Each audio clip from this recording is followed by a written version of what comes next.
नमस्कार। अब हम चर्चा करते हैं हमारी जो सांख्यिकी विधियों के सूत्र हैं जिनके द्वारा हम अपना जो आंकड़ा है उसकी गणना करते हैं।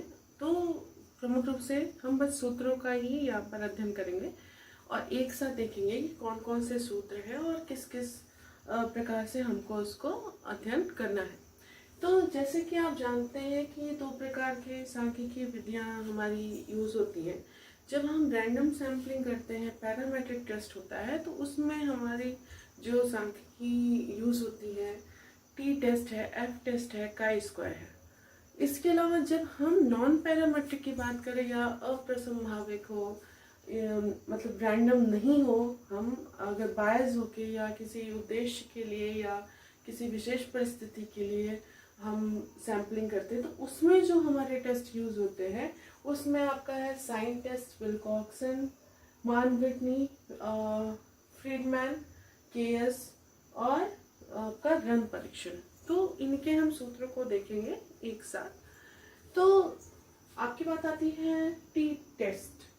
तो टी टेस्ट हम कब चूज करें, ये भी बात आ जाती है यहाँ पे कि हम किसी शोध में कौन से सांख्यिकी पद्धति का इस्तेमाल करेंगे।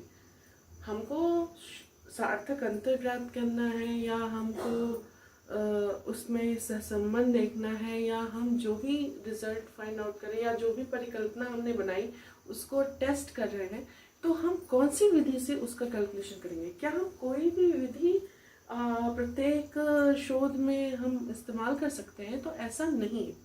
विशेष परिस्थितियां होती हैं विशेष आपकी सांख्यिकी प्रविधियों के चयन में। जैसे जब हम दो चरों के बीच में अंतर संबंध देखें या अंतर देखें, तो उसमें हम जो टेस्ट यूज करते हैं, पैरामीट्रिक की बात करें तो हम टेस्ट यूज करते हैं टी टेस्ट को। और अगर नॉन पैरामीट्रिक देखें तो हम मान विटनी का यूज करते हैं। तो ऐसे ही आपकी होती हैं, दो से अधिक आपका चर है तो उसमें देखना है हमको, तो प्रसरण या एफ टेस्ट हम उसमें यूज करते हैं। तो अब बात करते हैं टी टेस्ट की। टी टेस्ट में हम दो प्रकार से आपके फॉर्मूले को देखेंगे। एक तो असमान चर या जो रैंडम चर है जिसमें कोई संबंध नहीं है, दूसरा समान चर जिसमें आपको कोई सहसंबंध मिलता हो। दो ऐसे चर जो एक दूसरे से जुड़े हो। ज्यादातर हम ऐसे चर लेते हैं जिसमें कोई संबंध नहीं होता। सूत्र आपका एक ही है, T is equal to m1 minus m2 upon SED या सिग्मा टी। यही सूत्र आपका इसमें भी है, लेकिन यहाँ जो है इसका वैल्यू बदल जाता है। m1 आपका पहले समूह का मध्यमान है, m2 आपका दूसरे समूह का मध्यमान है। एसिडी की गणना हम कैसे करते हैं? एसिडी क्या है? आपकी दो मध्यमानों के बीच में जो मानक त्रुटि आपकी होती है। प्रथम समूह और द्वितीय समूह में जो आपने मध्यमान निकाले उनके बीच जो मानक त्रुटि है वही आपकी सिग्मा डी या एसिडी होती है। इसकी वैल्यू होती है आपका sigma square m1 plus sigma square m2 का under root. Sigma square m1 की जगह हम लिख सकते हैं s1 स्क्वायर अपान n1 और सिग्मा स्क्वायर m2 की जगह लिख सकते हैं s2 square upon n2। s जो है यहाँ पे मानक विचलन है और n आपकी क्या है? आकार है, साइज है। जब हम कभी भी 30 से कम आपकी सैंपल लेते हैं जनसंख्या में से, तो वहाँ n न लिख के n-1 हो जाता है। और अगर 30 से अधिक है तो वहाँ पे आपका n ही होता है, क्योंकि ज़्यादा आप जितना सैंपल लेंगे उतना अच्छा आपका डाटा कंक्लूजन देगा। तो एनपीसी पे भी उतना ही ज़्यादा आपका फॉलो करेगा, क्योंकि जितने ज़्यादा डाटा उतना ज़्यादा मध्यमान पे आपका स्कोर रहेगा और आपका एनपीसी बनेगा। तो इसलिए यहाँ पर यह सूत्र होता है। अगर इसमें डिग्री ऑफ फ्रीडम जब हम मान चेक करने लगते हैं देखते हैं, तो n1 प्लस n2 माइनस 2 अलग अलग कंडीशन में डिग्री ऑफ फ्रीडम अलग होता है। टोटल अगर 50 है तो डिग्री ऑफ फ्रीडम आपका 50 माइनस 1 होता है। लेकिन अगर दो आपके ग्रुप्स हैं तो एक में 25 है दूसरे में 25 है, तो पहले 25 माइनस है दूसरे में 25 माइनस है, तो क्या हो जाएगा? 25 25 50 माइनस 2। तो डायरेक्ट हम लिख सकते हैं कि n1 प्लस n2 माइनस 2। यही बात करें अगर ये दोनों चर समान हो, उसमें कुछ सहसंबंध हो, तो उसमें यही एसिडीन सेम टर्म इतना रहेगा, लेकिन इसके साथ क्या जुड़ेगा, जैसे आपका sigma T is equal to under root sigma square m1 plus sigma square m2 minus 2r sigma m1 sigma m2। ये आर क्या है, आपका सहसंबंध है, जिसको आप पियर्सन या प्रोडक्ट मूवमेंट मेथड से निकाल सकते हैं उनके बीच में। क्योंकि अगर हम नहीं ध्यान दें कि दो चर एक साथ एक सहसंबंधित है या नहीं, तो हमारे कुछ एरर्स आते हैं। उन एरर को दूर करने के लिए हम सहसंबंध निकाल लेते हैं। अगर सहसंबंध गुणांक आपका दिखा रहा है कि हाँ पॉजिटिवली या नेगेटिवली जो भी है, तो हमको यहाँ पे ये फॉर्मूला लगाना चाहिए। तो ये आपका क्या है, टी टेस्ट। टी टेस्ट के बाद हम बात करते हैं एफ टेस्ट की। इसको प्रसरण गुणांक भी कहते हैं। जब दो से अधिक चर हो हमारे कैलकुलेशन के लिए, तो हम एफ टेस्ट को पैरामीट्रिक टेस्ट के अंतर्गत लेते हैं। F is equal to M S P upon M S W. यहाँ एम एस बी क्या है, बी मतलब आप क्या कह सकते हैं, यहाँ पे बाह्य है, और डब्ल्यू क्या है, आपका आंतरिक है। मतलब सेम कंडीशन आपका यहाँ पे रहता है। एम एस बी कैसे निकालते हैं, एम एस बी इज क्या होता है, बाह्य माध्य वर्ग योग, मतलब जो आपका एस एस बी है अनुमानित, और बटे आपकी स्वतंत्रता कोटि डी एफ बी। ऐसे ही आंतरिक भी निकालते हैं, S S W upon D F W. कुल माध्य वर्ग योग कितना होगा, S S T upon D F T, मतलब आपका अनुमानित और आपकी बटे स्वतंत्रता कोटि। इसमें कई जो आपके सांख्यिकी विद्वान होते हैं, वो उसमें एक संशोधन पद यहाँ से भी घटाते हैं। वो संशोधन पद अगर आपको निकालना हो, तो आपका सिग्मा एक्स का होल स्क्वायर अपॉन n होता है। ये एक एरर को दूर करने के लिए, आपका संशोधित करने के लिए, परिशुद्ध करने के लिए यहाँ पे डायरेक्टली यूज किया जाता है। इसके बाद बात करें हमारा काई वर्ग आपका परीक्षण है। तो काई वर्ग का जो स्क्वायर है, उसका मतलब सूत्र है, तो chi square is equal to sigma F O minus F E का whole square upon F E. F zero आपका अवलोकित आवृत्ति होता है, मतलब ऑब्जर्व, और एफ ई जो आपका होता है प्रत्याशित या एक्सपेक्टेड आपकी आवृत्ति होती है। यहाँ ध्यान रखना है, जो डी एफ होता है, मतलब क्योंकि ये स्क्वायर है, तो यहाँ आवृत्ति का मतलब एफ का स्क्वायर मतलब के माइनस 1 होता है। इस प्रकार से इसका कैलकुलेशन किया जाता है। अब हम आ जाते हैं अप्रसंभावी परीक्षणों में।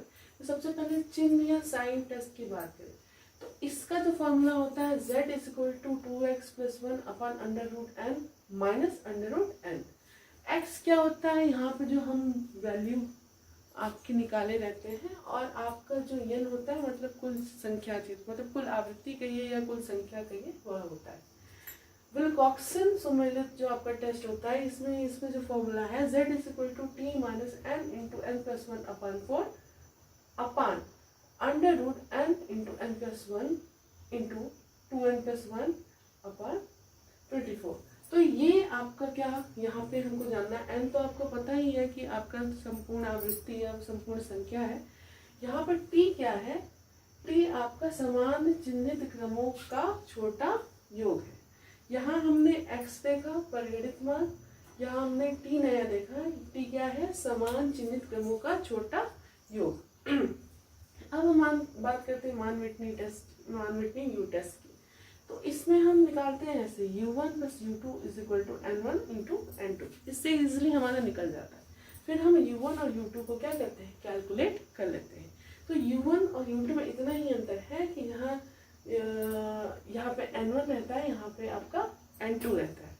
तो u1 is equal to n1 n2 plus n1 into n1 plus 1 upon 2 minus sigma r1। Same है processor, u2 is equal to n1 n2 plus n2 bracket में n2 plus 1 upon 2 minus sigma r2।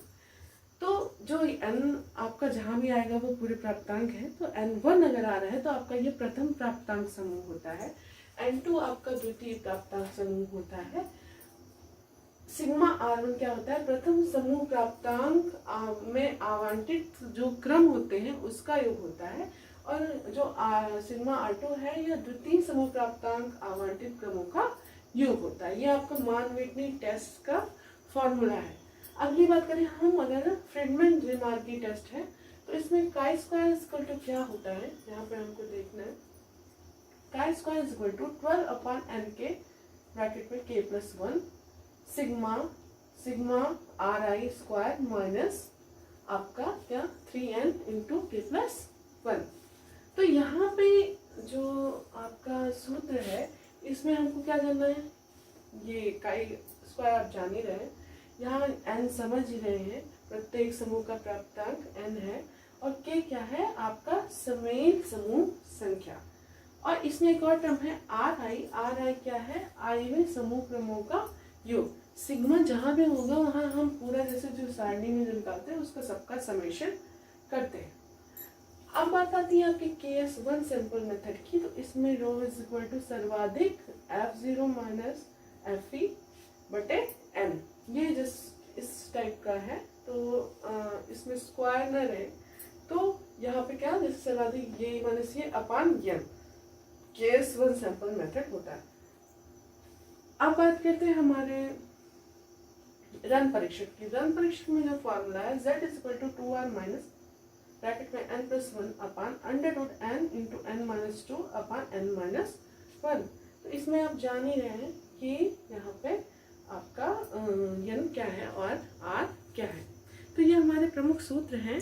भी आपको लग रहा होगा कि क्या है, अगर आप इसको अध्ययन नहीं किएंगे, ये बस इस जो क्लास का यही महत्व है कि जैसे हम विभिन्न जगह से अलग अलग टेस्ट पढ़ते हैं, अलग अलग फॉर्मूला पढ़ते हैं, तो मैंने एक ही जगह पे लगभग सारे फॉर्मूलों को यहाँ पे डिनोट किया है, ताकि हमको ये मतलब दुविधा न रहे कि कभी हम कंफ्यूज होते हैं ना कि हाँ इसका फॉर्मूले में था तो इसमें हम किस चीज़ का अध्ययन करते हैं। तो एक साथ देखने पे होता है ना कि एक तरह से रिवीजन आपका हो गया। तो ज़्यादातर हम लोग T test, F test, chi square और मान विटनी टेस्ट को यूज़ करते हैं। इसलिए कभी कभी हम लोग विल्कॉक्सन को भी यूज़ कर लेते हैं, ज़्यादातर जो हमारे एक्सपेरिमेंट होते हैं। बाकी ज़रूरी सभी हैं, सभी की अपनी विधियाँ हैं। ये हम इसके सैद्धांतिक परिप्रेक्ष्य में जब बात करेंगे कि कब, कहाँ, क्यों, कौन सी चीज़ें यूज़ होती हैं, तब हम ये चर्चा करेंगे कि हमको किस टेस्ट को कब चूज़ करना है।